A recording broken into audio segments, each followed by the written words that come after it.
Terima kasih Bapak yang Maha Baik. Kembali malam ini Tuhan persekutukan kami di dalam penataran hikmat makrifat. Kami percaya Tuhan yang Maha Baik, kasih setiamu yang tiada memandang wajah. Kami menyadari bahwasanya kami dilawat, kami ditolong, kami diberkati, kami dipinjami kuasa, bukan karena kami baik, bukan karena kami hebat, tapi pada saat kami jatuh, pada saat kami lemah, pada saat kami tidak berdaya, Engkau datang sebagai penolong Maha Baik, tabib Maha Sempurna. Bahkan Engkau datang sebagai penyelamat. Engkau datang Tuhan sebagai Allah yang Maha Dahsyat, yang menganugerahkan dengan murahnya segala pertolongan yang kami butuhkan. Terima kasih. Kami rindu membalas kasih-Mu dengan mengasihi Engkau dengan segenap hati, segenap jiwa dan akal budi kami. Memuliakan Engkau dengan segenap hidup, dengan segenap harta dan nyawa kami. Sebab itu tambahkan pada kami hikmat makrifat-Mu, supaya kami semakin lengkap bagi kemuliaan nama-Mu. Urapi kami dengan roh suci-Mu, urapi hamba-Mu, pakai hamba menjadi saluran berkat-Mu. Dalam nama Tuhan Yesus kami berdoa, amin. Silahkan duduk. Selamat malam Bapak Ibu, saudara sekalian. Malam ini sebelum saya menyampaikan kepada saudara sebagai kasih dan rahmat dari Tuhan beberapa kunci hikmat makrifat, di mana kunci-kunci itu nanti bisa kita manfaatkan di dalam mengikuti, memimpin, ya, menyelenggarakan dan membiayai gerakan MP3 yang waktunya 3,5 masa, ya. Maaf, kegerakan MP3 yang waktunya 4 tahun 8 bulan lagi. Kemudian panen raya yang waktunya 7 tahun, dan masa pembangunan tubuh Kristus yang bertepatan dengan 7 tahun masa kelaparan besar sebelum kedatangan Tuhan. Masih ada waktu, saudaraku, 18 tahun 8 bulan untuk kita bekerja giat sampai Tuhan datang yang kedua. Beberapa kunci, ya, akan melengkapi kita karena kasih setianya Tuhan. Kalau dulu penerimaan kunci hikmat makrifat ini sangat sulit, dan setiap kunci itu diperoleh lewat pergumulan doa puasa yang tidak mudah. Untuk kunci 1 saja, murid angkatan ke-1 waktu itu 21 hari puasanya. Setiap minggu berganti. Puasa melek 2 hari, 5 hari, ya. Tapi kemudian timbul masalah. Untuk mendapatkan kunci rajut, ya, roh kegelapan misalkan, mereka harus sambil puasa 7 hari. Rajut Sab 3 itu puasanya harus 10 hari. Kalau rajut badai api, rajut Sab 5 itu puasanya lebih jauh lagi. Rajut Sab 7 itu puasanya minimal 21 hari. Tidak makan, tidak minum. Tapi kemudian timbul satu masalah besar. Ya, rata-rata pemegang kunci itu merasa berbangga bahwasanya dia memperoleh kunci itu karena perbuatannya. Dia mendapat kuasa dari Tuhan itu karena perbuatannya. Sehingga akhirnya dalam mengaplikasikan kunci banyak gagal. Namun berkat pemurnian yang Tuhan berikan pada kita, terutama yang saya rasakan pada akhir tahun 2010, di mana agenda ketiga sedang kita jalani, kita semua mengalami pemurnian dari segala kejahatan dan kefasikan. Kejahatan ini bisa menyangkut perkara daging, perasaan itu upper lower, ya, perasaan yang sombong atau minder, orang yang tinggi hati, congkak roh, Tapi sebaliknya ada yang orang itu minder, pesimis, ya, beku, sepertinya tidak memiliki satupun gairah. Itu juga sama, itu dosa perasaan. Dan ada kejahatan-kejahatan di bidang harta. Nah saudara, pada penerimaan kunci-kunci yang lalu yang karena pergumulan sekian hari baru dapat kunci, maka ada kebanggaan yang over, ya. Kemudian pada akhirnya merasa bahwasanya dia hebat, dia punya hikmat marifat karena dia hebat, dia kuasa, ya. Oleh sebab itu Tuhan merubah kerangka pikir ini dengan penyucian yang sedemikian dahsyat yang saya alami, bahwasanya kalau saudara diberi kunci itu bukan karena saudara hebat puasamu, bukan karena saudara itu luar biasa dalam puasamu. Kalau nanti sudah mendapatkan rajut, ya, sab kelima, rajut untuk melawan para penguasa, ini setingkat di bawahnya Lucifer, tentunya tidak mungkin saudara langsung mendapatkan rajut sab 7. Itu nanti bisa besar kepala, karena itu satu hal yang perlu diseimbangkan antara spiritual, antara urapan dan ya pelaksanaannya nanti. Jadi bertahap. Tapi untuk rajut sab 5 pun itu sudah satu perkara yang susah, ya. Kenapa? Rajut sab 5 itu puasanya paling tidak 16 hari, tidak makan, tidak minum, tidak tidur.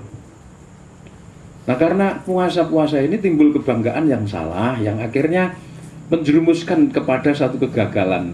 Seseorang tidak bisa mengaplikasikan kunci itu. Tuhan berbelas kasihan bahwa kamu dipilih masuk hierarki, kamu dipilih dari antara hierarki menjadi para penatua hierarki atau ketua-ketua hierarki. Ya, budak rodi yang bertugas menjadi ketua. Itu bukan karena kamu hebat, bukan karena kuncimu yang banyak, tetapi karena kasih kebajikan Allah, kasih rahmat Allah, kasih pengampunan Allah, kasih setia Allah yang sudah ada sejak zaman purba. Nah, karena kasih setia Allah ini kita dianugerahi kuasa, wujudnya kunci-kunci kerajaan surga. Matius pasal 16 dalam terjemahan yang tepat dikatakan kunci makrifat. Kunci makrifat itu kunci surga, sebab hikmat makrifat itu wujud nyata pribadi Yesus. Tuhan Yesus itu kerajaan surga, di mana ada Yesus di situ surga. Ya, jadi kunci makrifat itu kunci kerajaan surga. Nah, saudara kasih Tuhan, dengan kemurahan yang terjadi ini bukan berarti terus saudara nanti jadi gegabah sembrono, ndak usah puasa dapat kunci, ndak usah pretan, itu jadi salah namanya. Setelah kita mendapat kunci, gentur bahasa Jawanya, kita berlomba mendekat Allah, menaklukkan diri pada Allah, wujudnya lewat puasa, sembah, doa, syafaat. Karena menyadari orang sebodoh kita, orang sejelek kita, orang seburuk kita, orang segelap kita ini kok dikasih. Nah, rasa syukur kita itu kita wujudkan dalam bentuk menyalipkan daging dan hawa nafsu ini untuk mendekat supaya bisa mengasihi Allah lebih sungguh-sungguh dengan menjalani puasa. Nah, jadi dibalik, kalau dulu karena kunci kita jadi hebat, sekarang karena kasih setia Tuhan kita menjadi kuat. Yang kuat adalah kasih setia Tuhan, wujudnya hikmat makrifat yang diberikan. Oleh sebab itu untuk menjaga kelestarian hikmat makrifat itu, kita tetap menjaga urapan untuk tetap benar, suci, kudus di hadapan Tuhan. Menjaga urapan artinya hidup dalam urapan, hidup sebagai orang rohani, mengutamakan urapan Roh Kudus. Ini harus saudara pahami, mengutamakan urapan. Urapan ini akan terjadi kalau sudah banyak doa puasa. Semakin banyak doa puasa, maka terjadi perobekan tirai. Nah, kasih setia Tuhan itu semakin dahsyat dilimpahkan. Jadi ada beberapa kunci. Satu, menggenapkan agenda. Agenda nomor berapa? 10. Nanti akan dibagikan kunci, ya, makrifat, apa namanya, doa Bapa kami, ya. Kunci makrifat doa Bapa kami yang selama ini sudah miliki adalah dasar makrifat doa Bapa kami. Maka makrifat doa Bapa kami itu ada beberapa tingkatan, yaitu ya sab atau sab 1. ya. Kemudian sab 3, ya, ya. Kemudian sab berapa? 5. Kemudian sab 7 ini nanti, sab 7 ini menjelang apa? Menjelang masuk panen raya baru dibagikan. Yang selama ini saudara terima bukan sab 1 ini belum ini.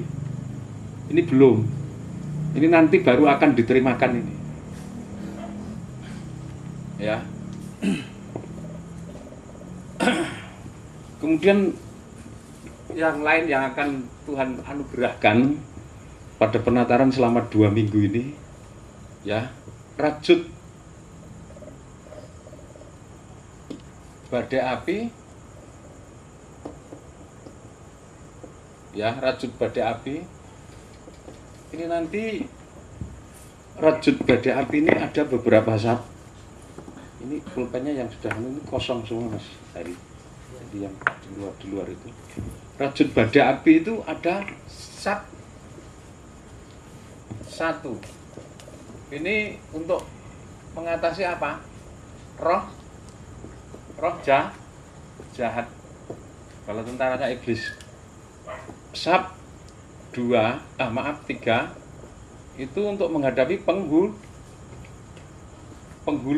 kegelapan, tingkatannya lebih tinggi ini. Kemudian sab 5 itu untuk menghadapi, ya, rajut untuk menghadapi siapa?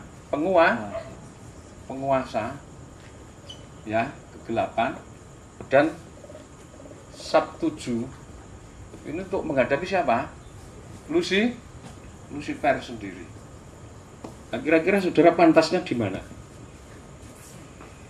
Yang paling tahu kan saudara. Nah, saya manut. Kalau sudah mengklaim Romo saya kan malaikat sang surya, saya minta itu tak kasih. Asal berani ngomong aja, itu tak kasih pasti. Dalam nama Yesus, saudara berani mengklaim Romo saya kan malaikat sang surya, saya minta ini tak kasih langsung. Ya toh? Paham?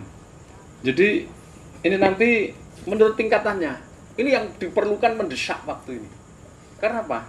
Oleh kasih setia Tuhan, kita harus bertumbuh menjadi besar. Besar di dalam iman kita, besar di dalam kasih, besar di dalam pengharapan kita.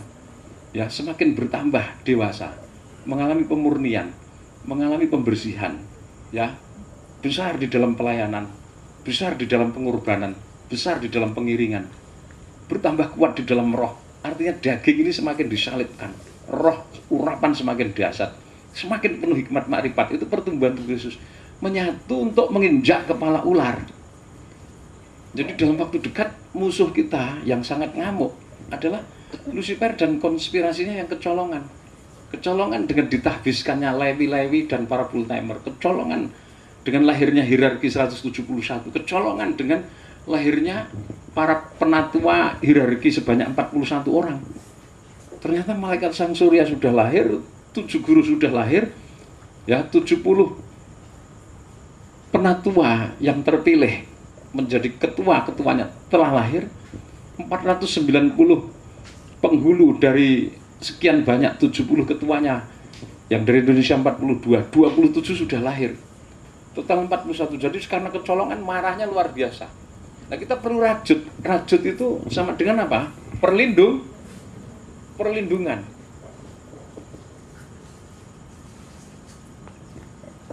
Perlindungan, bahasa lainnya apa? Pagar atau benteng gitu. Benteng, tetapi kalau benteng kan cuman keliling, tapi ini bulat. Jadi atas bawah, kiri kanan, muka belakang bulat seperti bola gitu. Saudara, yang dirajut itu seperti berada dalam lingkaran bola. Ya. Jadi seperti berada pada lingkaran bola. Kemudian kunci lain yang saudara nanti akan terima yaitu kunci yang disebut badai api penempur. Badai api penempur. Ya. Badai api penempur itu untuk menghancurkan, untuk mengusir, untuk berperang. Kenapa ini saya prioritaskan? Ini untuk berkat. Ini untuk berkat. Nah, semua berkat apapun. Karena ini terdiri dari berkatnya 7 divisi malaikat. Ya, ini prajut, ini perlindungan. Dan badai api penempur itu untuk menghancurkan musuh-musuh yang mencoba menghambat, yang mencoba merintangi. Yang mencoba menghambat, mencoba merintangi dengan badai api penempur ini, saudara ngasih Tuhan, ya nanti juga sama. Badai api penempur ini juga sama, sab, ya 1, kemudian 3, kemudian 5, dan 7.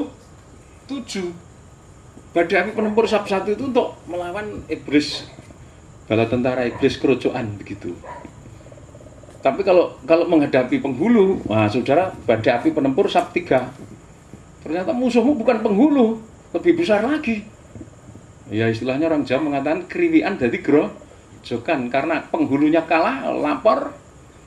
Kemudian yang muncul siapa? Penguasa. Lah kalau saudara kuncimu baru 3 ya. Tuhan Yesus menasihati, kalau kamu itu mau melawan musuhmu berperang, jajaki, ukur kekuatan lawanmu, hitung berapa kekuatannya. Paham saudara? Kalau enggak ya jangan ditempur, tapi kalau kamu kuat mengatasi, tempur. Kalau kamu membangun menara ya ukurlah. Anggaranmu itu berapa? Mampu enggak menyelesaikan? Kalau tidak lah, kalau kamu kuncimu cuma sab 3 yang menyerang kamu, penguasa ya, kamu minta tolong hierarki yang di atasmu, yang memiliki kunci ini untuk membantu. Paham saudara? Kalau dihantam dengan kunci ini, yang datang Lucifer sendiri ya, jangan dihadapi sendiri. Hierarki yang lebih tinggi lagi kamu mintai tolong. Nah, jadi kita ada kesatuan, saling menaklukkan diri, saling memberi arti, saling memberi faedah. Tubuh Kristus itu terikat, bertumbuh bersama, terikat dalam kasih ke arah Yesus yang jadi kepala, dengan tujuan kalau kita sudah menaklukkan diri, taat pada Yesus, Yesus kepada Bapaknya, kita menyatu, Allah Bapa, Sang Putra, Roh Kudus dan gerejanya menyatu. Kepala ular itu kita remukkan, kita mendapat kuasa untuk meremukkan kepala ular itu. Lalu untuk meremukkan kepala ular ini perlu ini perlindungan perlu. Untuk meremukkan apa? Badai api penempur ini dikecek, disikat, dihancurkan dengan badai api penempur ini. Nah nanti kunci saudara itu sesuai dengan level saudara. Ya, saya akan memberikan mana misalkan, ya toh, kan tidak mungkin saya ngawur misalkan, ya. Orang yang baru permulaan kemudian mendapatkan itu nanti malah bahaya kan, sesuai dengan levelnya. Saudara nanti pada posisi mana? Dan satu lagi yang keempat, ya ini namanya kidung pambuka.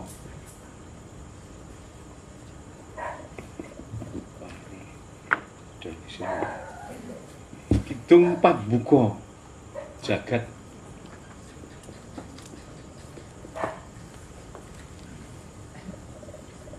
Ya, kidung pambuka jagat. Ini juga sama. Ini sama. Mulai dari sab 1, ya, 3, 5, kemudian 7. Nah, ini kelihatannya di sini belum ada satupun yang dapat, ya, sab 1 pun belum. Jadi ini nilainya sangat tinggi sekali. Kalau menurut perbuatan saudara puasanya paling tidak, ya paling tidak saudara mampu menyelesaikan 32 hari itu kalau menurut ukuran perbuatan. Jadi tentunya tidak semua orang toh, ya, kidung pambuka jagat ini tidak semua orang. Nanti kalau semua orang mendapatkan kidung pambuka jagat ini, malah komunitas ini geger nanti. Geger, kenapa? Terlampau dahsyat. Ya, saudara mengerti segala sesuatu. Ya, bukan asal-asal ngerti-ngertian tanpa itu, karena ada orang itu yang jane iki ora patek ngerti ning itu yang ngerti-ngertian lah, tapi saya juga bisa menilai hal seperti itu. Tapi kalau sudah mendapat ini betul, kamu bisa komunikasi dengan apapun dari dimensi 1, 2, 3, 4. Kamu bisa melihat, kamu bisa menangkap, kamu bisa mengurai, kamu bisa mengerti banyak hal rahasia yang tersembunyi.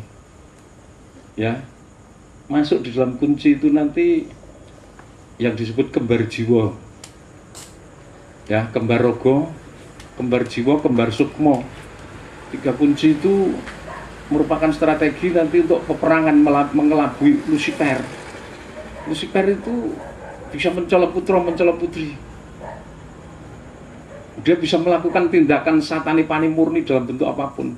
Dia menjelmakan diri sekarang ini dalam bentuknya sebagai seorang konglomerat kaliber internasional, kaliber dunia yang menguasai seluruh sektor perekonomian jagat saat ini. Lucifer asli itu. Ya, saya pernah istilahnya itu gempuran berkelahi dan sempat membakar rumahnya, wilayahnya. Rumahnya itu diberi sensor 7 sub. Kebunnya, halamannya itu bisa lebih dari 200 hektar. Di situ ada konservasi yang namanya burung jalak Bali. Itu di Bali tinggal 12 ekor, di sana ratusan. Harimau Jawa itu di Jawa itu paling tinggal 8 sampai 12 ekor sekarang. Di sana banyak dikembangkan. Balai konservasinya luar biasa. Jadi ada arena berkuda, ada arena balap mobil. Tapi itu Lucifer dan konspirasinya. Ada keluarganya di situ, pegawainya, stafnya dan sebagainya. Wah, jangan ditanya, kantornya ya tentunya di Amerika. Ya, saya pernah mungkin heboh di sana. Lucifer itu bisa mengejawantah. Ngejawantah itu menjelmakan diri menjadi ini, menjadi ini, menjadi pemilik bank terkaya di dunia. Ya, Lucifer itu bisa menjelmakan diri dalam bentuk pengusaha minyak terkaya. Karena dia memang mengklaim dia itu menguasai dunia, dia itu bisa menjelma. Seperti Nyai Roro Kidul, dia datang. Kenapa semua hotel-hotel di pantai selatan yang percaya mitos Nyai Roro Kidul selalu menyediakan 1 kamar dengan nomor 113? Ya, waktu saya terjebak pergumulan perkelahian yang dahsyat di pantai selatan, saya sempat ya berkejar-kejaran dengan penguasa selatan, larinya ke Queen of the South. Di sana ada hotel namanya Queen of the South di Parangtritis kalau tidak salah. Naik ke atas, atapnya dari daun apa, rapak. Ya, bayarnya $1 per malam. Di sana ada kamar nomor 113. Di Keraton ada kamar nomor 113. Kemudian di mana? Nusa Dua yang kita pernah menginap, ya, Nusa Dua itu Beach Hotel, Bali Beach Hotel ya, bintang 5 itu. Ya, Pak Diro mungkin masih ikut ya, bersama rombongan waktu itu ya. Itu juga nomor 113, Pelabuhan Ratu Beach Hotel. Itu juga mereka menyediakan tempat untuk orang yang memuja, menyanjung Nyai Roro Kidul itu bercengkerama. Penguasa, entah itu raja, entah itu pemilik hotel yang memang sudah terlibat di situ, bercengkerama, berdialog. Nah, pada saat itu Nyai Roro Kidul itu hadir dalam bentuk mewujud manusia, super sempurna cantiknya. Super sempurna cantiknya saya katakan karena dia memang mengambil jasad. Tapi ini sudah disempurnakan, jasad seorang putri raja dari Raja Pejajaran. Pejajaran di sini Pejajaran bukan Pejajaran di tanah Jawa, tetapi Pejajaran Jawa Barat yang pernah terlibat misunderstanding perang dengan Majapahit dalam pertempurannya disebut perang apa? Bubat. Pernah masih ingat sejarah itu? Pajajaran dengan Majapahit karena misunderstanding persoalan pinang meminang putri di Bubat itu terjadi. Putrinya ini ya murco istilahnya, jasadnya dicuri, memang cantik tetapi disempurnakan kecantikannya oleh Lucifer. Itu akan tertelanjangi. Kita bisa melihat dimensi keempat dengan pambukan yang jagat, artinya untuk membuka jagat. Saudara bisa dialog dengan lumut, dengan tanam-tanaman pohon cemara pinus di Cemoro Kandang, Cemoro Limo di Gunung Bromo sana. Ya, bercerita tentang masa lalu di Ngubaran dengan batu-batu. lumut yang tumbuh di batu itu, berapa generasi kamu? Itu makam siapa? Ya, oh itu Brawijaya Pamungkas yang Pati Obong mati di situ dulu. Ya, dia akan menceritakan tentang banyak hal. Jadi pambukaning jagat ini seperti yang dimiliki Salomo. Tuhan kan mengatakan yang ada sekarang hikmatnya lebih sempurna dari hikmatnya siapa? Salomo. Barang siapa percaya kepadaku, ia akan melakukan perkara-perkara besar seperti yang aku lakukan. Bahkan lebih besar dari apa yang pernah aku lakukan. Yohanes pasal berapa itu? 12 ayat 14 atau 14 ayat 12? Hah? Injil Yohanes pasal berapa? Coba dibuka itu. Yohanes 14 ayat 12 sampai 14, coba dibaca. Yohanes 14 ayat ya. Mari dibaca. Mari saya minta tolong. Yang sudah siap? Aku berkata kepadamu, Ya. sesungguhnya barang siapa percaya kepadaku, Barang siapa percaya kepadaku, ia akan melakukan juga pekerjaan-pekerjaan yang aku lakukan. ya, terus Bahkan pekerjaan-pekerjaan yang lebih besar daripada itu. yang lebih besar daripada itu. Cukup. Terima kasih. Jadi siapa yang percaya kepadaku, dia akan melakukan pekerjaan-pekerjaan besar. Bahkan pekerjaan-pekerjaan yang lebih besar dari apa yang pernah aku lakukan. Itu kata Tuhan Yesus. Nah, kenapa? Karena kita memang menjadi penggenap semua firman nubuatan. Tadi pagi saya terangkan, pakaian kita itu matahari, bulan, dan bintang. Semua kitab para nabi, para rasul, zaman Allah Bapa, zaman Anak, zaman Roh Kudus itu tergenapkan tumplek-blek dalam hidup kita. Otomatis kesaktian para nabi dan para rasul pun tercurah nanti disempurnakan dalam hidup kita. Kesaktiannya Musa, kesaktiannya Ayub, kesaktiannya Elia, kesaktiannya Elisa, kesaktiannya Daud, kesaktiannya Salomo nanti menyatu. Ya, kalau Musa cuma bisa menghukum 10 kali, para guru menghukum berapa kali? 2 kali lipat, 20 kali. Kalau Elia bisa menahan air 3,5 tahun, saudara bisa menyiksa bumi selama 7 tahun. Lebih dahsyat, inilah hujan akhir. Nah, jadi kunci-kunci ini nanti diaplikasikan bekerja sama dengan malaikat. Saudara nggak bisa sendiri tanpa malaikat. Malaikat mau bekerja kalau ada meterai, yaitu saudara hidup dalam urapan. Berarti setelah menerima kasih karunia Allah, menerima rahmat Allah, mendapatkan berkat-berkat ini, kuasa, kekuatan, hikmat, makrifat ini, ya, maka kita menjaga hidup ini dalam urapan. Jadi tidak setelah sudah mendapat kunci ini besok malam, kemudian nanti saudara minggu depan, wah aku untuk kunci rasa teko, nah, saudara tidak akan bisa mengaplikasikan. Karena saya harus membimbing saudara bagaimana mengaplikasikan kunci ini dengan gambaran yang jelas, dengan gambaran yang terang, ya. Saudara harus mengenal 7 divisi malaikat. Satu divisi malaikat itu memiliki 10 sub divisi. Contohnya ya, dari divisi malaikat yang berkuasa atas angin. Malaikat yang berkuasa atas apa? Angin. Biasanya disebut dengan panggilan siapa ini? Bopo Bayu.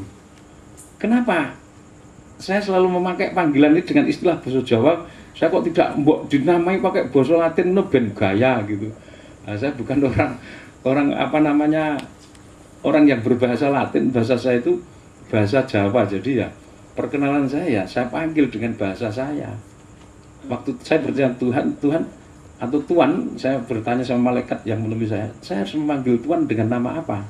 Ini tingkatnya tingkat kuasa, ini penguasa. Tingkat penguasa. Jadi Allah, Tuhan Yesus Kristus, di bawahnya ya Bapak Mikael, Jibrail, para kerub, serafim, ya. Kemudian dulu teratas Lucifer, tapi sudah jatuh, ini sudah didelete. dari hierarki. Di bawahnya ada 7 penguasa yang berkuasa atas angin, atas air, atas api, badan manusia, tanah dan batu gunung, berkuasa atas tumbuhan raya dan binatang raya. Dan semuanya saya beri nama waktu berkenalan sesuai dengan bahasa saya. Kenapa kok saya sebut Bayu?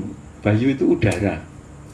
Bahasa Jawanya Bayu itu udara. Udara itu dalam bahasa Jawa kuno Sanskerta disebut Bayu. Bahasa lainnya udara itu Maruto. Jadi kalau ada sudah mendengar kata Maruto, ya bukan Maruto Klopo, bukan. Maksudnya Maruto itu artinya angin, udara. Bojro, Bajra, ya, B-A-J-R-A, Bajra, itu juga udara. Erawana, itu artinya juga udara. Ini Sanskerta. Kemudian Samirana, bukan Samirono, desa itu bukan. Samirana itu artinya udara. Pawana itu artinya udara. Ya, ini bahasa Jawa. Nah, kalau bahasa Batak saya tidak tahu, kalau bahasanya orang Nias saya juga tidak tahu, orang Dayak tentunya punya perbendaharaan, ya toh? Udara itu apa coba Mbak Amelia? Bahasa Niasnya banyak, bahasa Jawa itu banyak perbendaharaannya orang Nias. Jawa pasti banyak. Api, bahasa Jawa kunonya itu dahono. Api itu sama dengan geni. Bahasa lainnya agni. Agni itu juga api. Pawaka itu api. Pawaka. Kemudian latu itu juga api. Bromo itu api. Bromo, Brahma itu api. Air itu bahasa Jawanya Tirto. Jadi saya ambil nama pertamanya Bayu, Dahono, Tirto. Air itu Tirto. Air itu banyu. Jelas kalau banyu sudah ngerti semua ya. Cukup no banyu sudah tahu. Ya, bahasa lain air itu W, ya, W tambah E, W itu artinya air, atau Ranu itu air. Ya, sudah punya anak namanya Ranu tapi tidak ngerti maknanya. Anaknya namanya Pawana, tidak ngerti. Pawana itu artinya apa? Angin. Ranu itu artinya air. Baruna itu air. Wareh itu air. Kemudian Her itu air, namanya Her lambang, tapi tidak ngerti maknanya. Her itu air yang menjadi lambang, ya. Her itu air. Sedangkan tanah itu bahasa Jawanya lemah. Tahu kalau ini lemah, Bawono. Kemudian bahasa lain dari tanah itu Bantolo, ya. Bahasa lain dari tanah Kismo atau Pratolo. Nah, saya menyebut dengan tanah itu Bawono. Matahari itu bahasa Jawanya Bagaskoro atau Yang Rawi itu matahari, atau Diwangkara, ya, atau Yang Surya. Makanya malaikat yang berwajah matahari itu disebut dengan sebutan malaikat sang Yang Surya. Atau bahasa lainnya matahari itu Bagaspati atau Pradonggopati. Nah, kalau gunung itu Hardi, Hancala, Parwata, Wukir, Aldaka atau Giri. Nah, saya bertemu dengan para malaikat yang berkuasa atas gunung, atas lembah, atas tanaman. Ya, saya panggil dengan Bopo Wanadri. Wanadri itu berasal dari kata wana itu hutan. Dri, Ardi, Hardi, ya, Ardi atau Aldaka, Giri itu gunung. Jadi yang berkuasa atas tumbuh-tumbuhan, ya, di gunung, di laut, ya, di darat, di lembah, itu Wanadri. Ya, kalau Among Sato, Among itu artinya pamong. Pamong itu pemelihara. Sato itu binatang. Ya, reptil, binatang air, unggas, sampai yang terkecil virus. Ya, virus kalau bakteri itu masuk divisi apa? mana?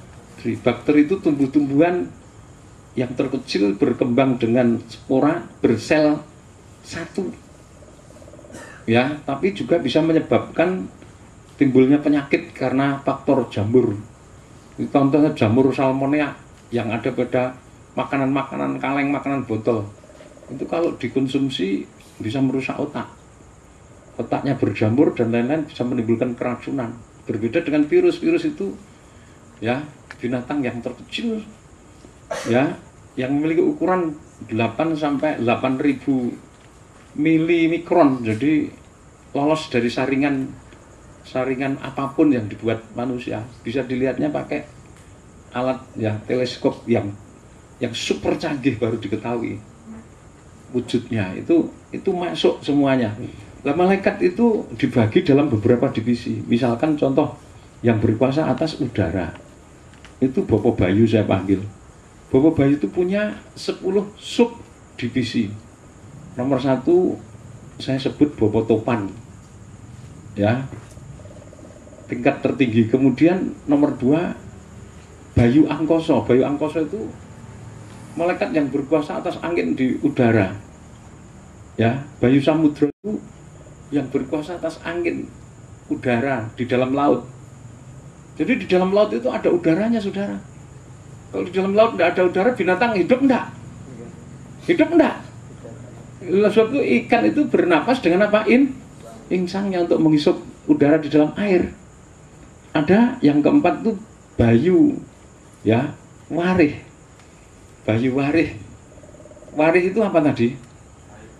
Ya, Warih itu apa? Warih itu air, ya. Ini udara di dalam air yang di darat, yang diminum. Jadi penghukuman itu nanti menurut levelnya laut dihukum, itu sendiri divisinya. Air, sumber mata air dihukum, lah ini sudah lain lagi. Ini Bayu Warih tadi. Kemudian yang kelima Bayu Rogo. Bayu Rogo itu udara yang ada di dalam badan manusia. Saya ingat, di dalam tubuh manusia atau makhluk apapun, di dalam tubuhnya itu ada udara. Ada udara, ada unsur api, ada unsur tanah, ada unsur air. Itulah daging. Ya. Kemudian yang keenam Bayu Panguripan. Ya. Yang ketujuh Bayu Pangrekso. Jadi malaikat yang berkuasa atas angin, tetapi yang bertugas angin yang memelihara. Bayu Pangrekso. Nah, yang kedelapan Bayu Aling. Aling Bayu artinya menciptakan perlindungan. Kalau orang memanfaatkan Bayu Aling ini dimanapun dia berada, ya, pada kala dia menghadapi ancaman, misalkan dia dicari, mau diculik, huru-hara, demonstrasi, mau dibunuh, dia mengeterapkan kunci Aling Bayu ini, ya, maka angin itu akan melindungi dia. Orang tidak akan melihat sekalipun saudara lewat. Contohnya malaikat yang membawa Lot dan kedua putrinya, istrinya keluar dari rumah. Mereka dialing, tidak melihat. Sampai Lot bisa naik ke gunung. Malaikat itu tidak melihat bahwa yang keluar itu Lot, dua putrinya dan istrinya. Sekalipun akhirnya istrinya kandas, ya. Kemudian yang ke-9 ini yang sangat hebat, saya katakan hebat, ini Bayu Panatas. Panatas itu seperti 1 Korintus 5, jadi menghukum tetapi menyelamatkan. Tubuh dikoyak-koyak, ya, tetapi detik-detik terakhir selamat. Beda dengan Bayu Pamungkas. Ini nanti yang bekerja pada akhir zaman, sangat serius, membunuh, menghancurkan orang-orang fasik, orang-orang jahat, dengan musibah, dengan bencana. Setiap divisi itu memiliki 10 sub divisi seperti itu. Nah, ini yang saudara kenali pada saat aplikasi nanti. Malaikatmu itu dari divisi mana? Bopo Topan, Bopo Bayu Pamungkas. Wah, hebat kalau sudah disertai Bopo Bayu Pamungkas ini. Tapi apapun yang namanya malaikat dari divisi Bopo Bayu itu malaikat super paling sabar. paling lembut. Ya. Kalau saudara dilayani ini nanti terpancar, terekspresikan dalam ulahmu, sikapmu. Sabar pasti. Beda kalau seseorang itu dilayani dari divisi api. Wah, ini sangat energik sekali. Tidak ada kompromi, saklek.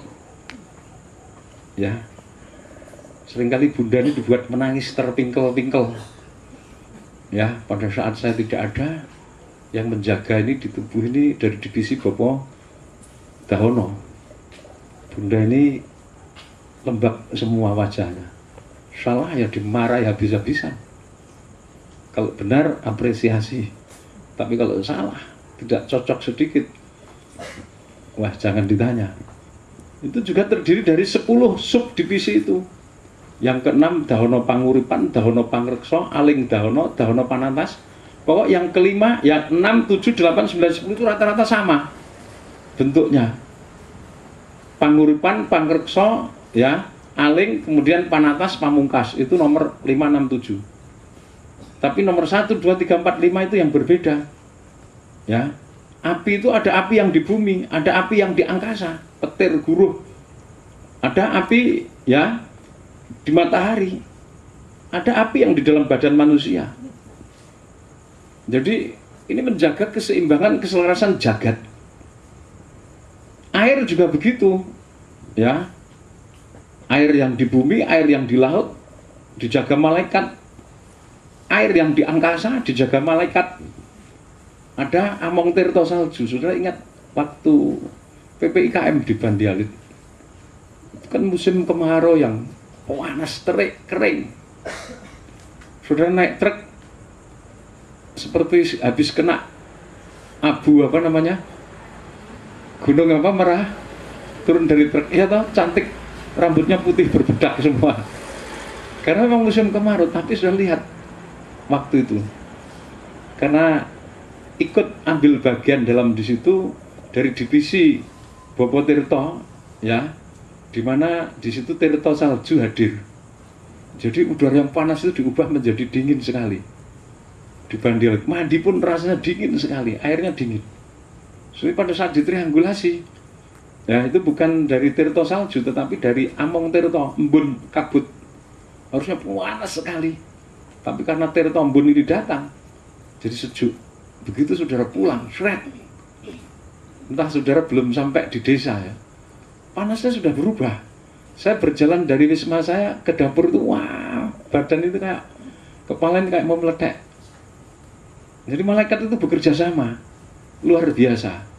Nah, kemudian yang ke-4, itu yang berkuasa atas bumi. Bumi juga begitu. Ya, ada 10 divisi. Ya. Yang ke-4 itu Among Rogo ya. Dulu kemarin saya ralat ya. Among Rogo. Yang ke-5 Bawono. Jadi 10 divisi Among Rogo ini sudah catat. Ini nanti penting. Kalau sudah sampai pada kunci-kuncinya. Ya, divisi ke-1, subdivisi 1. Ini Rogo Nirmolo. Rogo apa? Nirmolo. Ini bahasa Sanskerta. Nir itu apa? Nir itu apa? Terhindar, jauh. Molo itu apa? Molo itu apa? Bencana. Musibah, penyakit. Nirmolo itu artinya ya, pengertian Nirmolo ini, Rogo Nirmolo ini yang dandani mempelainya untuk nanti tampil cantik. Tanpa pertolongan ini saudara kayak donat nanti. Padahal saudara itu nanti dipamerkan dalam kegerakan internasional. Ini loh pembangunan tubuh Kristus. Badan jiwa roh kan harus cantik, ya toh. Mempelai itu berhias cantik. Kalau saudara punya kenalan dari divisi Bopo Rogo Nirmolo ini, Nirmolo itu bicara tentang kecantikan, kebugaran, kesehatan. Ya, ingat, Nirmolo itu bicara tentang kecantikan, kebugaran, ya, kesehatan. Ini sebatas apa? badan. Karena Pak mempelai itu memiliki badan, jiwa, roh. Harus hidup sampai Tuhan datang. Dan disebut mempelai tentunya cantik. Wahyu pasal 21 itu cantik. Ya, sehat. Sehat ini belum, harus ditambah bugar. Bugar itu artinya orang yang sehat dalam kondisi bugar, semua organ tubuh berfungsi optimal. Tidak ada satupun yang drop. Ini namanya bugar dan cantik. Nah, siapa yang tidak senang ini? Nomor 1, ibu-ibu, mbak-mbak, sehat, bugar, cantik. Yang tidak senang, siapa kira-kira? Yang senang angkat tangan coba. Yang tidak angkat tangan berarti pengen beblem kayak donat raksasa. Wah, semuanya senang. Bapak-bapak, saudara tentunya juga merindukan sehat, bugar, cantik. Sebab apa? Secara universal, saudara juga mempelai perempuan, toh? Betul? Dalam nikah memang kamu bapak, tapi di hadapan Yesus, laki perempuan kita itu kan mempelainya, yang juga harus bugar, cantik. Nah, nirmala ini artinya tanpa cacat celah. Nirmala itu artinya suci, bersih, tidak bernoda. Efesus pasal 5 ayat 24 sampai ayat 30. Mempelai pria itu nanti akan membandingkan kita dengan air dan firman, supaya kita tampil cantik, bugar, tidak bercacat celah di hadapannya. Ya toh, setiap kali pemberkatan nikah itu kan mesti itu diucapkan, tapi karena saudara itu tidak ngerti, ya toh, jadi pikirnya wah habis duwe anak siji, habis melahirkan anak satu sudah bentuknya kayak jemblem. Lah itu harus diubah, kerangka pikir itu diubah, wis ayem, wis tenang, wis duwe anak, wis bojone seneng. Loh, saudara jangan itu. Kita lebih cenderung menuruti firman Allah. Amin. Amin. Mempelai itu berhias cantik untuk mempelai prianya. Jadi yang dikatakan rogo nirmala itu badan yang tanpa cacat, tanpa celah, tanpa noda, bersih, suci, sehat, bugar dan cantik.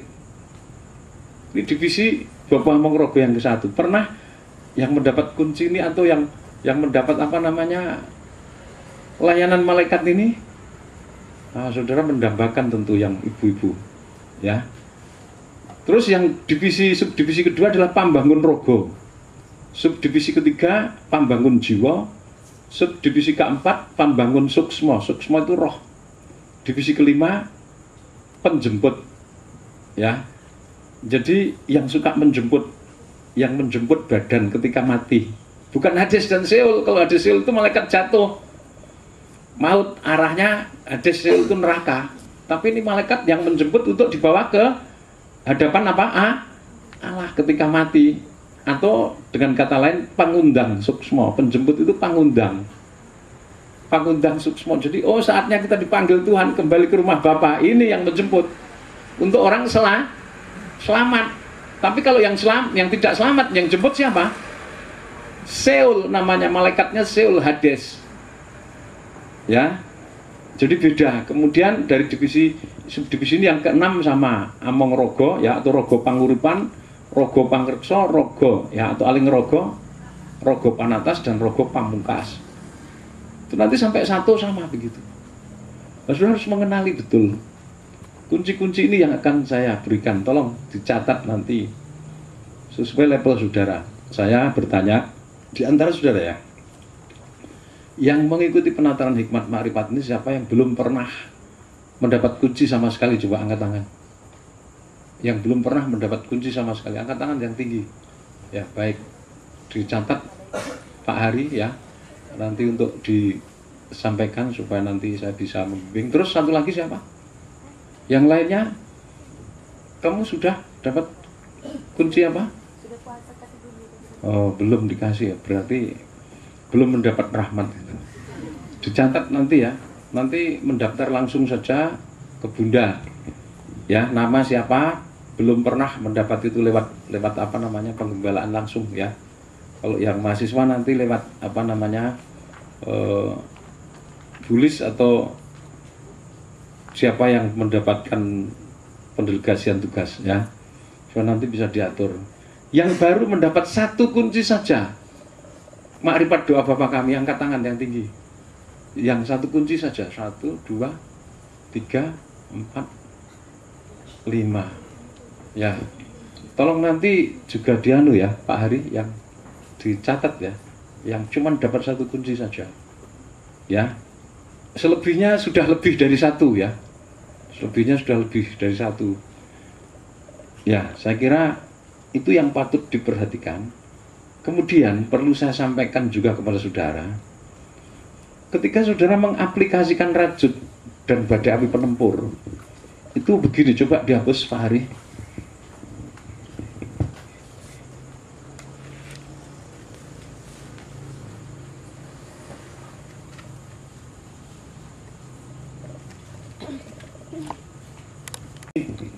Saat saudara mengaplikasikan kunci, kalau kunci makrifat doa Bapa kami itu jelas, itu kunci umum yang sangat kompleks, berbeda dengan kunci 1 yang sudah terima dulu, sama-sama fungsinya, tetapi ini lebih tinggi tingkatannya, karena kalau kunci 1 itu dari 1 divisi masing-masing, mana malaikat yang melayani kamu itu yang menyertai, tapi kalau makrifat doa Bapa kami itu 7 divisi bekerja bersama. Jadi levelnya lebih tinggi. Dan sampai hari ini semuanya masih kunci makrifat dasar. Ya, makrifat Bapa kami dasar. Ada dasar pemula, dasar lanjut, tapi masih dasar pondasi. Jadi belum ada yang mendapat untuk sub 1 itu belum. Ya, belum ada. Ya. Nah, demikian pula dengan aplikasi rajut. Jadi dalam nanti olah prakteknya, misalkan saudara di hutan di sini, ini pohon besar, ya, pohon besar di sini, pohon besar, ya, saudara duduk di sini, ya, saudara duduk di sini, sujud menyembah. Ya, seolah-olah saudara sujud di sini. Gambarnya jelas enggak dari tempat saudara? Jelas ya? Ya, di depan jelas, di belakang gitu. Jelas enggak? Jelas toh? Saat saudara menerapkan 2 kunci, rajut dan badai api penempur itu jangan keliru. Ya. Jangan terbalik. Dirajut dulu, baru diterapkan badai api penempur. Nah, setannya masih doteng ceranguk di sini. Sudah dirajut. Berarti saudara ngemuli apakah ketek? Paham saudara? Paham? Ini dalam skop terkecil untuk insidentil kalau saudara suatu saat diuji di hutan duduk. Jadi sebelumnya nomor 1 yang harus diterapkan apa? Ya, badai api penempur. Ini dulu diterapkan. Bersihkan dulu. Ya, ini bersih. Nah, setelah itu baru dirajut. Nah, bentuk rajut itu begini. Bersap-sap. Ya, bersap-sap. Dari posisi saudara ini bisa radiusnya itu 5 kilo. Ya, bisa radiusnya dari titik di sini saudara duduk ini, ya, radiusnya 50 kilometer, atau cuman dari sini ke sini misalkan 5 meter, tergantung kekuatan apa? Urapan sembah saudara. Semakin besar urapannya, radius rajut itu semakin kuat. Ini bersih. Kalau sudah begitu saudara aman. Tidak akan ada kalajengking, kelabang, ular. Tidak akan ada harimau mendekat. Nanti kalau ada harimau mendekat, dia jalan dari sini, ya toh. Harimau dari sini ketemuk mau jalan sini. Rajut ini akan begini, seret. Ya, ini ngantam terus, seret. Nah, ini nanti sampai getaran yang terkecil di sini akan menyentuh saudara, ada bahaya. Paham? Sama kalau yang menyerang itu misalkan ini iblis masuk ya. iblis masuk ke sini, iblis menyerang. Nah, dari dimensi 4, misalkan roh-roh atau penghulu, itu nanti set ada sinyal, saudara terasa indera perasa pertama, wah kok merinding, bulu-bulu Roma ini jadi apa? Merinding, ada apa ini? Terus perasaan nggak sejahtera, oh ada musuh datang, tamu yang tidak diundang. Lah saudara bisa melipat gandakan apa? Badai api penempur, tapi saudara juga harus melakukan apa namanya, istilahnya itu semacam apa? Analisa. Sebelum dianalisa diteliti dulu. Itu yang datang itu siapa? Kalau malaikat datang menyentuh tidak? Menyentuh tidak? Rajutmu ini disentuh tidak? Ya toh, setelah badai api penempur dibersihkan dulu nomor 1, ini tindakan nomor 1, badai api penempur. Kemudian yang kedua baru dirajut. Nah, jadi dibersihkan dulu dengan badai api penempur. Bersih. Di bawah kayak iblis itu bisa masuk dari bawah. Jangan dikira kalau saudara sudah bawah aman, sana ya di sana ada yang jaga, sana ada teman, sana teman. Oh, iblis itu dari atas bisa, dari bawah bisa, dari belakang bisa, dari mana-mana bisa. Amin. Amin. Kalau bagi saudara di sini tidak ada pintu, saya melipir sana. Iblis itu di situ set masuk, sudah. Tidak bakal apa namanya menghambat. Masuk dari sini, menyerang dari sini belakang. Ini bukan hambatan, ini tembok, baja, beton, bukan. Nah, cuma kalau ada rajut saudara, tahu-tahu di sini seret masuk malaikat. Lah, saudara harus deteksi. Nah, makanya diantara saudara diberi kunci apa? Pane yang dideteksi, dilihat. Yang datang ini siapa? Wah, ternyata malaikat. Ya jangan diantem pakai badai api penempur. Wong yang dimintai tolong malaikat, masa malaikatnya dibantai sendiri, kan tidak tepat. Datang malaikat. Nah, saudara komunikasi. Tenang. Bopo dari mana? Dari divisi apa? Mohon petunjuk. Ya, panggil saja bahasa familiar. Bopo. Kalau Alkitab menyebut tuan, Yusuf menyebut tuan. Ya. Manoah menyebut tuan, Abraham menyebut tuan, Yakub menyebut malaikat tuan. Ya. Tetapi kita memanggil dengan panggilan akrab karena kita yakin kita mempelainya, panggil Bopo, ya. Bopo dari divisi mana? Bopo itu artinya yang dituakan, karena memang malaikat itu tuwek tenan. Ya toh, jadi pantas kalau dituakan toh. Umurnya sudah beribu tahun. Nah, saudara yang kasih Tuhan, Bopo dari divisi mana?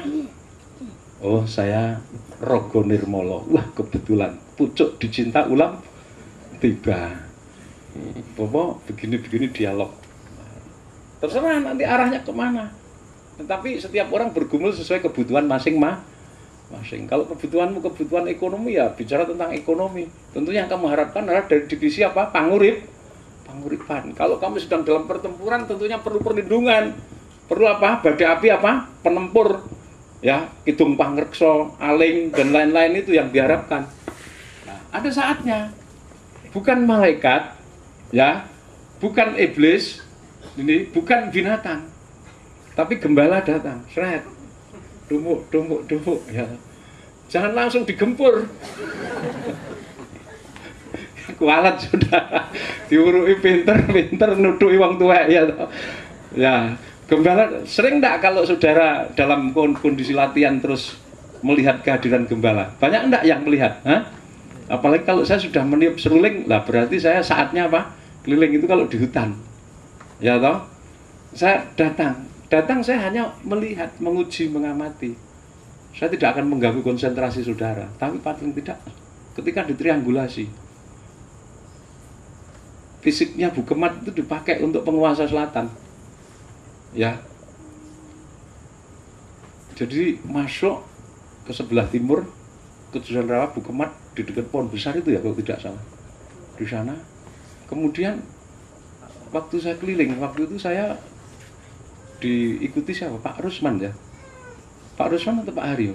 Pak Rusman. Pak Rusman. Dek, saya lihat. ini bukemat. Saya balik lagi, jarak 15 langkah, saya mundur. Ini bukemat. Saya tuh bingung, saya sampai, loh, yang mana ini yang bukemat? Nah, kidung paniling saya gunakan. Tapi kidung paniling saya kan tidak seperti saudara panjang-panjang. Kalau saya pek des, ketahuan, ini bukemat tidak benar ini. Betul. Senter saya arahkan, biar dengan kekuatan badai api penempur. Saya tidak banyak ngomong karena saya tidak lupa kuncinya. Saya lupa kuncinya, langsung perintah. Jadi kalau begitu sudah tidak sempat, sudah jangan bisa. Saya itu belum baca kunci. Aduh, saya izin saya itu kalau mendengar aku wis maca kunci itu jangan dibaca. Itu doa makrifat. Amin. Aduh, saya belum sempat menaikkan doa makrifat badai api penempur. Istilahnya menaikkan doa makrifat. Jadi saya belum baca kunci, seolah-olah kok saudara kayak dukun jampi ya loh. Istilah itu dibuang. Jangan baca kunci, itu tidak boleh. Kunci itu nanti saya berikan besok ya. Saudara pulang di rumah sudah harus hafalkan pribadi. Datang ke sini besok sudah tidak bawa colok lagi. Seperti dulu di Bandel itu kan tergesa-gesa, hari ini berangkat dikasih kunci langsung berangkat tempur. Jadi di Bandel begini saya enter terus gini. Wah, wes. Baris ke-1 dibaca, kedua dibaca, ketiga dibaca, ke-1 wes lupa lagi bualnya. Wes terus musuhnya menyerang nggak sempat mendeteksi. Nah itu istilah aku wes maca kunci. Saya belum baca kunci dibuang. Saya sudah mendendangkan kidung makrifat penempur Bapak kami. Saya sudah menaikkan doa makrifat Bapak kami. Saya sudah menaikkan makrifat aling. Saya sudah menaikkan makrifat badai api penempur sab sekian. Nah, istilahnya begitu. Nek diwaca itu kesannya kan belum mempribadi. Nah, saya berusaha mempribadikan. Ketika kunci itu sudah mempribadi, langsung perintah, langsung jebret. Langsung yang namanya bukemat palsu itu jadi asap. Terdengar ringkik tertawa. Wah, saya kejar, saya ajak Bunda, ayo. Saya ajak Bunda, biar punya pengalaman juga Bunda kan, saya ajak. Nah, di sini tadi permulaannya, penghulunya ini. Saudara tahu kayunya saya dibawa kantor gereja itu. Ya, itu kayu yang dipakai menjebak saya. Jadi waktu saya duduk di pinggir laut, menghadap ke laut lepas tengah malam, saudara berlatih di dalam. Kayu itu bergerak, saudara. Loh, saya diangkat naik tinggi. Lucunya apa ini? Ternyata ular. Ular ternyata. Wah, saya meremang saya. Saya tidak nyangka kalau yang saya duduk itu ular. Jadi kayu itu luar begini, meliuk begini. Ya, saya tekan lagi des. Ayo, kuat-kuatan saya bilang. Nah, ini namanya kriwian jadi gerojokan. Itu kayu itu saya tekan dengan kekuatan. Tadinya cuma penghulu situ ya. Penghulu situ teriak-teriak, aduh, lepaskan. Ya, tiada ku lepaskan kau sebelum kamu bilang minggat dari sini. Ya, saya minggat. Datang lagi penguasa. Satu penguasa datang, 7 penguasa di situ. Jadi kayu itu bergerak-gerak, sudah saya tekan saja. Tadinya saya begini, saya mau jatuh jadi begini saya. Nah, karena saya begini, sudah saya tekan terus. Ya, setelah 7 penguasa itu kalah, yang satu itu datang. Wah, di situ saya jurah-juran saya. Sampai akhirnya saya bisa menaklukkan, tetapi saya parah. Pergi, saya ajak Bunda, saya ajak menikmati duduk di sini. Nah, sekarang semilir. Tadi kamu lihat ini, wah, acak-acak. Saya minta ke kepala perhutanan, karena membawa kayu dari hutan itu kan risiko, ya toh? Ini sejarahnya begini-begini. Saya minta kayu ini, saya bawa pulang untuk kenang-kenangan. Karena di sini itu yang saya tidurkan digeletakkan di kantor. Saudara jangan lihat loh, Romo kok nyimpen kayu kok gini, kayak orang gendeng gitu. Itu ada sejarahnya itu, paham? Jadi setiap kunci yang saya berikan itu bermanfaat, ya. Kalau saudara duduk di Laguna, saudara duduk di hutan, saudara duduk di rumah sendiri, saudara memulai. Nomor 1 apa? Badai api bersihkan dulu. Tapi sebelumnya saudara tentu diiringi dengan doa dulu. Doa merendahkan hati, menundukkan diri, berusaha menaklukkan karena kasih karunia Allah, permohonan pengampunan untuk disucikan, dikuduskan, untuk dilayani para malaikat, diurapi Roh Kudus. Baru setelah itu aplikasikan kunci, jangan langsung kunci di itu, jangan. Kita menghargai hadirat Allah. Nah, setelah itu aplikasikan, badai api bersihkan dulu. Jangan keliru, jangan terbalik. Rajut dulu. Sweat. Baru dirajut, rapet. Mbak api penempur. Setannya melayu orang bentur ini, melayu orang. Nanti saudara dicak-cak di dalam. Itu ada. Sejak dulu itu yang seperti itu ada. Saya itu kurang menjelaskan, kurang pas gitu.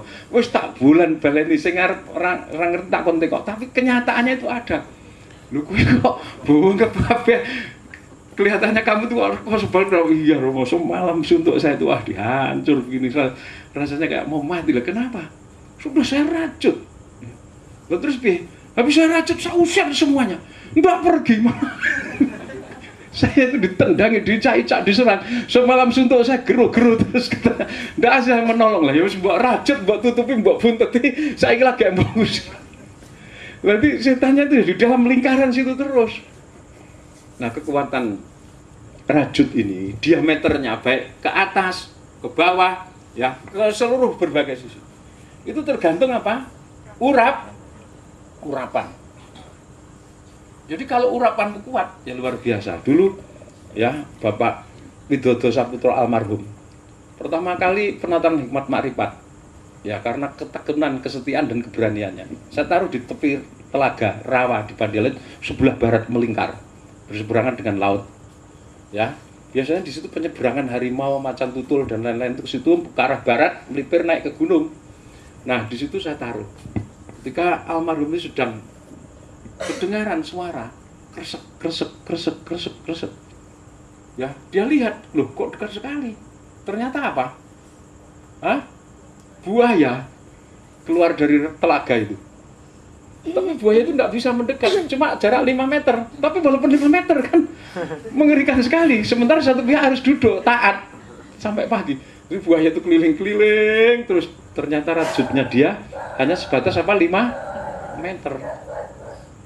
Buaya itu tidak bisa mendekat. Makanya sampai hari ini tidak ada ceritanya ikut penataran hikmat makrifat di hutan digigit macan. Ya toh, tidak ada. Dicaplok ular. Padahal sana tempatnya macan, tempatnya ular, tempatnya binatang. Lagi sembahyang dijak banteng, ada enggak? Atau dijak celeng? Celeng ngidak, enggak ada. Celeng itu paling jarak radius sekian. Itu pun enggak mau mendekat saudara. Betul tidak? Kijang yang berteriak-teriak mendekat saudara tidak? Saudara diambus-ambus gitu. Dijilati tidak. Lah kenapa dulu seperti Bu Sundang, terus Ibu Yukelin, Pak Robert, ya, beberapa hamba Tuhan waktu itu kok ditunggoni harimau? Karena persiapan dulu dengan sekarang beda. Dulu habis puasa 3 minggu, kunci dikasihkan malam itu berangkat ke Bandialit. Betul tidak? Nggak sempat ngapalnya itu di dalam apa? Hutan. Di dalam hutan. Lah saudara kan tidak. Jadi lebih mapan. Makanya radiusnya itu pendek sekali. Nah, jadi badai api penempur dulu, baru dirajut. Kalau pengaplikasian kunci makrifat doa Bapak Kapi itu every time, setiap saat, di mobil, berkendara, di rumah, ya, pada saat sembahyang, tengah naikkan syafaat, saat duduk, saat saudara mau tidur, diaplikasikan bisa, ya. Tapi yang satu, kunci pambukan yang jagat itu, saudara harus aplikasikan dengan sistem ini. Karena pada saat saudara mengaplikasikan itu, tantangan akan besar. Jadi kamu harus menyatakan bahwa kamu aman dulu, badai api penempur dulu. Bersihkan, dirajut, baru pambukan yang jagat itu. Nah, ini kunci yang akan saya berikan. Ya, hal-hal lain menyangkut kunci itu tentunya minggu depan akan saya terangkan. Kemudian akan saya terangkan peran aktif malaikat di dalam pengaplikasian kunci itu. Ya, peranan aktif malaikat dalam pengaplikasian kunci itu. Sejauh mana malaikat itu melayani saudara? Sejauh mana ketaatan malaikat itu melayani saudara? Minggu depan dalam penataran 1 minggu terakhir menutup tahun 2010. Ya, saya berharap saudara semua memprioritaskan mengatur waktu karena itu sangat penting. Sehingga saudara nanti bisa hadir dan mengikuti penataran itu sampai tuntas pada minggu depan. Saudara nanti bisa mengaplikasikan, kita tidak tahu menyongsong tahun 2011 itu kayak apa wujudnya. Tapi yang jelas kalau salib itu nanti menjadi dasar peperangan kita, berarti peperangan kita itu dahsyat. Tapi kemenangan dan perolehan kita juga akan dahsyat luar biasa. Karena salib itu adalah rahmat Allah, kasih setia Allah. Amin. Wujud pernyataan kasih setia itu salib. Salib itu identik dengan pemberian yang sempurna dari Allah. Badan dan nyawanya Yesus, rohnya Yesus diserahkan untuk kita. Masakan yang lainnya tidak diserahkan. Jadi di balik salib itu ada kekayaan Allah, kemenangan Allah yang sempurna. Paham saudara? Sampai di sini ada yang bertanya? Ya, sebelum nanti saudara masuk di dalam doa, besok pagi saya tetap menyampaikan perkuliahan sampai petang, dan malamnya sebelum menutup doa puasa minggu ini dengan sembahyang bersama-sama malam nantinya. Dan Sabtu pagi saudara boleh pulang. Ya, saudara, kunci sudah akan saya berikan. Ya, sebenarnya besok saya harus mengurusi kunci-kunci itu dulu, mempersiapkan. Tapi kalau saya tidak mengajar juga sulit. Sedangkan untuk mahasiswa pasca sarjana nanti ada urusannya sendiri. Ya, ada pertanyaan sebelum ditutup? Jangan malu, silahkan bertanya. Daripada nanti sudah tidak bisa. Ya, gimana?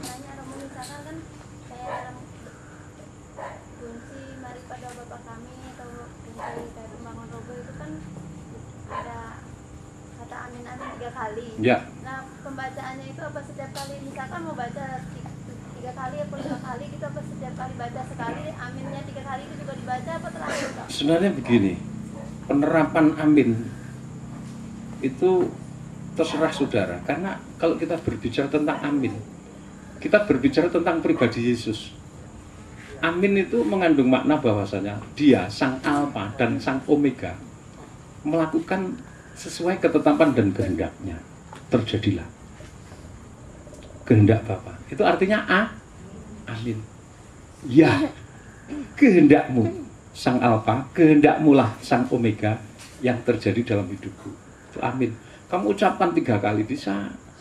Sekali baca kunci kamu ucapkan 7 kali bisa. Kamu ucapkan 1 kali pun tidak apa-apa, tergantung. Paham? Ya. Amin itu artinya Sang Alfa dan Sang Omega, Sang Raja Maha Kekal, penguasa jagat raya. Bekerjalah, bertindaklah, dan terjadilah sesuai kehendakmu. Itu maksud amin itu seperti itu, makna kata amin itu. Paham saudara? Ya, jadi silakan 3 kali boleh, setiap kali itu atau sesuai ketetapan yang ada di situ. Lainnya? Ada pertanyaan? Silakan. Sudah paham semua? Paham semua? Ya, siapa? Mari.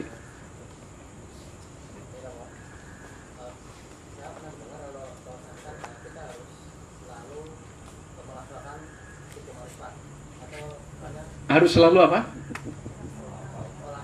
Oh ya, terus?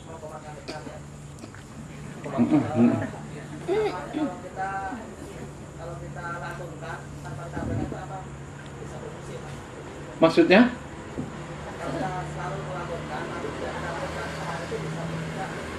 Ya bisa. Jadi makanya kalau saya melantunkan Kidang Makrifat dulu pada saat saya pemula, ya, saya itu lebih suka menggunakan kayak semacam tasbih itu. Jadi ada ukuran ini 1, 2, 3, 4, 5, 6, 7 celek. Kembali lagi 1, 2, 3. Tapi kalau sudah hafal terbiasa ya enggak usah pakai itu. Ya toh? Tapi untuk pemula itu biasanya ada guidance-nya. Jadi kayak ada pembimbingnya. Dimanapun kamu berada, kamu lantunkan Kidung Makrifat itu akan semakin indah. Artinya kamu selalu mengajak Roh Kudus dan malaikat bekerja sama. Amin. Amin. Itu dimanapun. Karena Kidung Makrifat itu semuanya bahasa yang terurai di situ itu bahasa surga. Ya, bahasa surga. Jadi saya peroleh dari Tuhan, saya peroleh berdasarkan petunjuk Roh Kudus, dan itu bahasa surga, bukan bahasa yang dirangkai dari bahasa bumi, bahasa Jawa, Sanskerta, bahasa Cina, bahasa Inggris, bahasa Greka, tidak ada. Memang sedikit ada kemiripan tapi juga tidak sama. Paham sudah? Jadi itu sudah dendangkan seperti kamu bermazmur, dengan catatan selalu ada aturannya 1, 3, 5, 7. Nah kalau sudah ambil 7 klimaksnya 7 kali, 7 kali, 7 kali, 7 kali, 7 kali. Terus nanti perintah. Setelah itu saat saudara diam, misalkan sudah berkendaraan 8 jam, ya sudah tinggal mendendangkan bahasa rohnya. Bahasa rohnya itu bukan kunci, bukan itu, tapi berglosola, ya, menyembah adorasi berbahasa roh. Paham? Itu terus nanti dihitungkan. Nah, kunci itu akan semakin kuat. Ya, namanya kunci itu alat pembuka. Ya, ada pertanyaan lainnya? Ya. Untuk kunci Kidung Wisopanowo itu apa bisa digunakan untuk panumpur ya, Romo? Kunci 7. Kunci Kidung Wisopanowo. Apakah bisa kita aplikasikan untuk kita berperang? Kidung Wisopanowo itu kalau digunakan penempur kurang tepat ya, karena Kidung Wisopanowo itu kan untuk menetralisir racun sengat maut. Ya, iblis itu punya berbagai ilmu. Saya terkena musibah 2 kali, ya, panah iblis. Ketika saya harus menyelamatkan dan menolong seseorang yang saya harus tolong, iblis menggunakan hujan, mengancam saya. Di balik hujan itu panah-panah. Panah itu menurut istilah mereka namanya lugut pati. Lugut, sudah tahu lugut? Tahu enggak lugut itu? Bulunya ulang. Bulunya bambu itu loh. Lugut pati. Panah itu menghujam sep. Lugut pati itu masuk di dalam darah.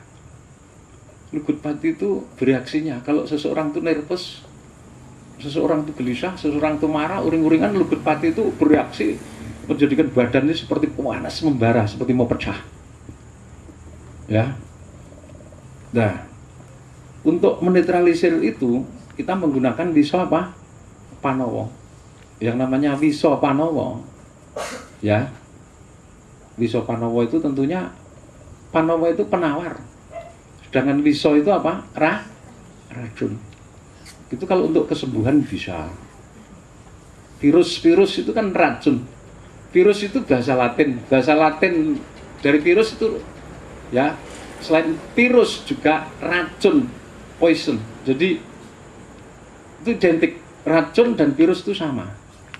Nah, virus itu satu binatang yang sangat kecil, ya, yang mampu membunuh manusia kalau dia masuk ke dalam jaringan tubuh manusia, darah, otak. Nah itu dinetralisir seperti itu, Wisopanowo. Ya. Atau keracunan karena sebab apapun. Racun yang disebabkan panahnya iblis, yang disebabkan virus, yang disebabkan bakteri. Ya. Jadi saya terkena itu yang namanya lugut pati, sampai sekarang belum bersih. Sekalipun saya sudah berusaha masuk di sendang yang namanya Usodorogo sama Tirta Panguripan Jati, sab yang tertinggi.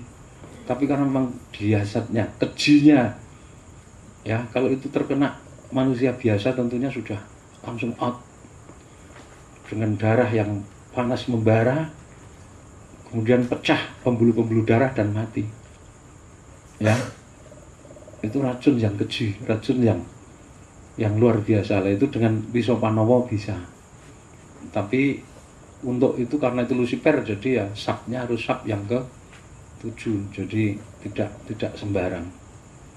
Begitu? Satu lagi, Romo. Ya. Mau tanya, Romo, ini selama ini kita udah terapkan di dalam doa bersama, temannya di Jogja ya. Ya. Dasar doa bersama itu sering pemimpin penyembahan berkata, mari kita naikkan doa marifat kita sebanyak 3 kali. Nah, biasanya langsung 3 kali, kadang langsung 5 kali tanpa melalui satu. Apakah itu salah apa gimana, Romo? Ya sebenarnya sebelum mengaplikasikan kunci, nomor 1 mesti doa permohonan, mensyukuri semua kasih setianya Tuhan, mensyukuri rahmatnya, mensyukuri pengampunannya. Selanjutnya mohon Roh Kudus mengurapi, ya, setelah dosa diampuni, Roh Kudus mengurapi, Roh Kudus mengirimkan malaikat untuk bersama memuliakan Allah. Lah baru setelah itu sesuai kepentingannya kunci itu kunci apa? disebutkan, mari kita baca kunci 3 kali. Kunci mana? Paham? Ya. Maksudnya langsung 3 kali tidak apa-apa kan? Enggak apa-apa kalau langsung 3 kalinya, tapi sebelum kunci itu dibaca mesti ada prolognya dulu loh, ya. Dan tujuannya itu untuk apa? Setiap pemimpin harus menjelaskan, kita ada masalah begini, kita akan bergumul berdoa untuk ini. Oleh sebab itu kita mengaplikasikan kunci ini. Yang belum punya kunci ini pakai kunci ini. Nah, pemimpin harus paham itu. Paham? Nanti satunya mengaplikasikan rajut. Harus ditutupi rapat-rapat separuh. Ya toh, satunya badai api penempur, satunya menggunakan hidung panguripan, satunya pembangun rogo. Dewe sudah kepentingannya. Mana mungkin tercapai, makanya doamu sampai hari ini tidak dijawab Tuhan. Nah, setiap orang kan kebutuhannya apa berbeda. Makanya sasarannya itu apa? Sebutkan dulu. Oh, kalau sasaran untuk berkat, yang belum punya panguripan menggunakan kunci 1. Yang belum punya kunci 1 tapi punya kunci makrifat doa Bapa kami, gunakan itu. Kita memohon suatu berkat. Kita mohon keselamatan gembala dan tim. Ayo, kita menggunakan kunci badai api penempur, kita menggunakan rajut. Kalau belum punya, ya makrifat Bapa kami dimanfaatkan. Pertama untuk perlindungan, untuk penggembalaan yang sedang bertugas bersama tim. Rajut badai api. Kekuatan. Kan seperti itu dijelaskan sehingga nanti sehati, sejiwa, sepikir, fokus pada sasaran. Paham? Ya, jadi jangan sampai, mari kita mengaplikasikan kunci makrifat 3 kali. Satunya langsung rajut uang 50. Ya sebentar, yang satunya menggunakan kunci badai api penempur, mulek di situ. Paham? Ya, gitu. Ada pertanyaan lain? Ya, Pak Urban.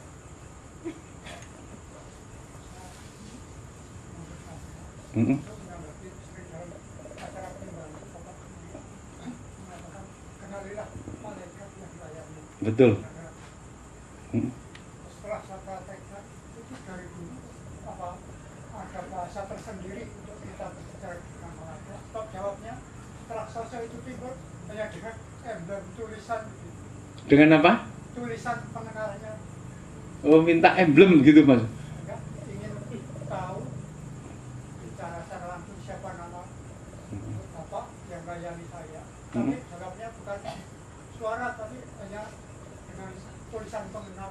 Tulisan pengenal itu bacanya apa Pak Arban? Ya, Dahono. Oh. Ada bahasa tersendiri. Ya, itu berarti pengenalan Bapak kurang tajam. Karena malaikat itu bisa diajak bincang-bincang Bapak. Waktu Tuhan Yesus di Taman Getsemani ditopang malaikat. Waktu Yakub di tepi sungai Yabok malam suntuk itu berbincang-bincang. Ya toh, Musa itu juga begitu. Elia juga begitu, berbincang-bincang. Wah, saya capek urip, pengen mati aku. Enggak boleh gitu. Kamu harus hidup, kamu harus makan banyak. Habis ini kamu puasa 40 hari. Nah di situ memang ditulisnya saklek, cuman 1 kalimat, 2 kalimat. Karena kalau semua pembicaraan malaikat sama Elia itu ditulis kabeh, yo ceritanya akeh banget Alkitab itu ngedeblok, nggotongnya kabotan, ya toh. Tapi di situ jelas terjadi apa? Dialog. Paham? Jadi bisa Bapak berdialog. Tadi seperti saya contohkan tadi, ditanya Bapak dari divisi apa? Oh, saya dari divisi Tirta Panguripan. Wah, kalau sudah ketemu Bobo Tirta Panguripan, ini malaikat yang paling spekulasi dan paling berani dibanding malaikat lain. Saya pernah punya pengalaman berturut-turut ya beberapa kali dalam ketiadaan saat saya membawa rombongan ke Bandi Alit. Uang saya itu habis sama sekali. Berharap nanti berkat Tuhan tercurah, ternyata sampai krisis nol, betul. Waduh, gimana ini? Nah, pada saat saya pergi keluar, maksudnya menjenguk anak-anak yang berdoa di hutan malam, istri saya dikunjungi Bapak Tirta Panguripan, menyampaikan keluh kesahnya, ini nggak ada dana begini Bapak, ini Bapak. Terus tenang saja, saya akan membantu kamu. Waktu itu seketika, nggak menunggu besok, di meja itu sudah disediakan uang 5 juta grace baru. Wah, istri saya kaget, ini jangan-jangan Saya diuji, oh tidak. Ini Bapak mencuri, oh tidak. Tidak ada malaikat mencuri. Malaikat mencuri satu kali langsung dihukum lah. Bapak peroleh dari mana?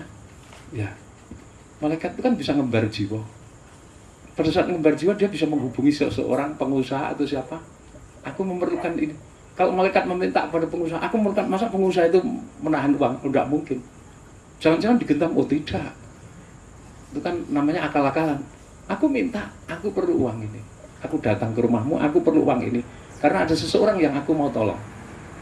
Nah, saya pernah dilawat malaikat itu, di Gandean Lor itu.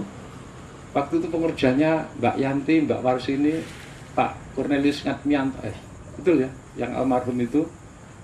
Terus Pak Bagio, ada lagi Mas Anto, dan beberapa orang, 9 kalau tidak salah. Saya sudah kehabisan uang sama sekali, tidak punya apa-apa. Orang-orang, ya, setelah anak saya cuma makan bubur sama air, air gudeg yang dibeli sangat murah sekali, 50 rupiah untuk makan. Ya, Marta itu masih kecil, tidak pernah yang namanya minum teh pakai gula pasir, tidak bisa beli teh. Cuman air putih dikasih sakarin, itu minumnya Marta dimasukkan dot. Ya, datang seorang dengan seragam putih-putih ketika saya sekolah di GPPS Surabaya, Jalan Arjuna 90 Surabaya. Sabuknya hitam, sepatunya putih, dasi hitam. Dia datang, Bro, saya disuruh mengantarkan berkat ini. Bro pernah baca majalah ini? Oh ya tahu, itu majalah Gema Sangkakala. Saya bilang gitu. Tapi ini Bro ada spesial untuk Bro, tolong diterima, dan saya minta tanda terima. Saya buat, ya saya ogah-ogahan. Oh, saya itu tidak punya duit untuk dikai majalah sak gudang, saya pikir. Ya toh, pembukaan firman Allah heret-heretan tidak kurang doa nih, saya kasih majalah seperti itu. Ya saya bikinkan, telah terima majalah dari seorang bapak, nama bapak nggak usah disebut Bro, saya cuma utusan. Nah, setelah itu dia pergi, saya juga tidak ngantar, malas ya. Saya buka, loh ada amplop, tulisannya itu persis tulisan istri saya, ditujukan kepada saya. Amplopnya kotak-kotak, Grace, di dalamnya itu ada uang. Waktu saya buka, uang itu cukup untuk saya makan 1,5 bulan. Saya kejar itu, di mulut gang saya tanyakan tukang becak yang nongkrong di situ, ada tadi orang yang, kan ada 3 mulut gang di Gandean Lor. Tidak ada, Om. Sejak tadi saya nongkrong di sini tidak ada, Om. Bajunya putih-putih ini, tidak ada, Om. Nah, saya sama teman-teman sini, tidak ada. Ternyata apa? Malaikat yang melawat. Seperti Elia dikasih roti sama daging. Malaikat itu bisa, ya Pak ya. Jadi bisa diajak komunikasi, bisa diajak ngomong. Makanya kenalilah malaikatmu. Tapi pada saat kenali malaikatmu harus diam, tenang. Saudara kenali malaikatmu di belakang, wow, ya, sudah tidak bisa, pecah konsentrasimu. Pas kenali malaikatmu semua harus diam. Amin. Paham? Tidak boleh ada penyembahan. Kenalilah malaikatmu, tahu satunya keplok-keplok gitu. Ya bubar konsentrasi nentek. Karena apa? Saudara kan belum mahir. Pada saat konsentrasi di sini, ini perlu ketenangan yang luar biasa, mutlak. Tenang sekali, tentram. Orang Jawa sampai mengatakan heneng. Heneng itu diam, meneng.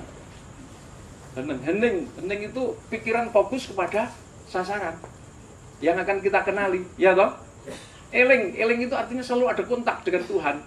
Bahwa ini akan terjadi atas kehendak heneng, eling. Itu istilah orang Jawa seperti itu. Baru nanti mulai. Kalau misalnya seorang gembala mengatakan, kenalilah malaikatmu terlebih dahulu, beri kesempatan saat teduh, saat diam, barang 15 menit. Nah, pada saat itu nanti akan terjadi. Kalau masih menempatkan di dalam bentuk emblem dan lain-lain itu masih dalam khayal, paham Bapak ya?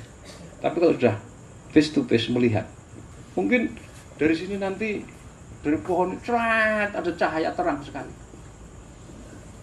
Tapi kalau saudara sejahtera sekali, saudara bertanya, tunjukkan pribadi Tuhan. Jikalau Tuhan diutus oleh Tuhan Yesus. Nah, kalau sudah ada kontak itu, malaikat langsung jelek. Ini aku Tirto Panguripan, diutus Bobo Tirto untuk menyampaikan sesuatu kepada kamu. Nah, ada dialog. Tersyarat. Dialognya itu manut arus saudara dengan catatan sopan. Ya, jangan jegigisan, sopan. Kemudian to the point, mengarah kepada kebutuhan pokok yang paling mendasar. Amin. Kemudian jangan lupa rasa syukur. Namanya ditolong sesama manusia saja berterima kasih, iya toh? Apalagi malaikat, dan terima kasih yang terbesar kepada Tuhan. Atau mungkin dalam bentuk lidah-lidah api. Ya, tahu-tahu kayak api dari langit begitu. Kayak api. Kehadiran Roh Kudus itu selalu diikuti oleh kehadiran apa malah malaikat. Kisah Rasul pasal 2 itu, waktu baptisan Roh di loteng Yerusalem, malaikat itu datang dengan deru bunyi angin yang keras, tiupan angin keras, dan lidah-lidah tapi pendeta menerjemahkan lidah-lidah api ini apa? Roh Kudusnya itu sudah masuk. Lidah-lidah api yang hinggap itu malaikat yang menyertai Roh Kudus. Bisa tampil dalam bentuk lidah-lidah api, cahaya yang kebiru-biruan, atau dalam bentuk sosok bayangan. Ya, seperti bintang cahaya biru-biruan. Nah, saudara mempertegas bahwa ini siapa, dari divisi apa.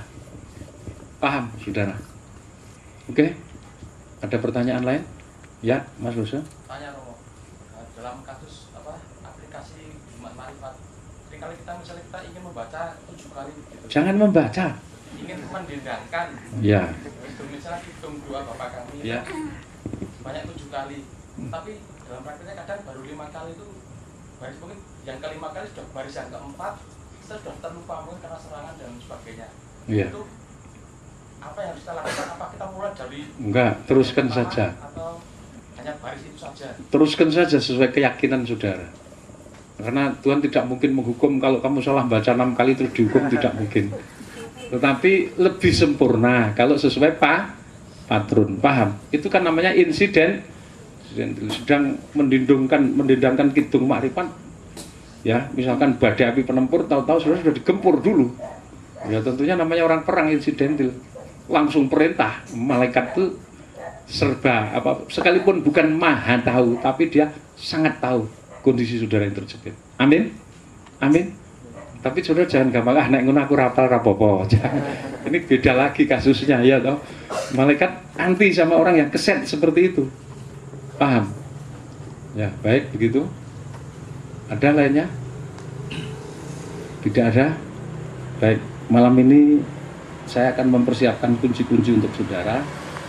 Sementara saudara ambil saat teduh, mengosongkan hati, membersihkan hati untuk dilawat Tuhan, menjadi hati yang bersih, hati yang segar, hati yang siap menerima kasih karunia Allah, hati yang siap menerima kasih setia Allah, menerima kuasa, kekuatan hikmat makrifat dalam wujud kunci-kunci yang akan saudara terima.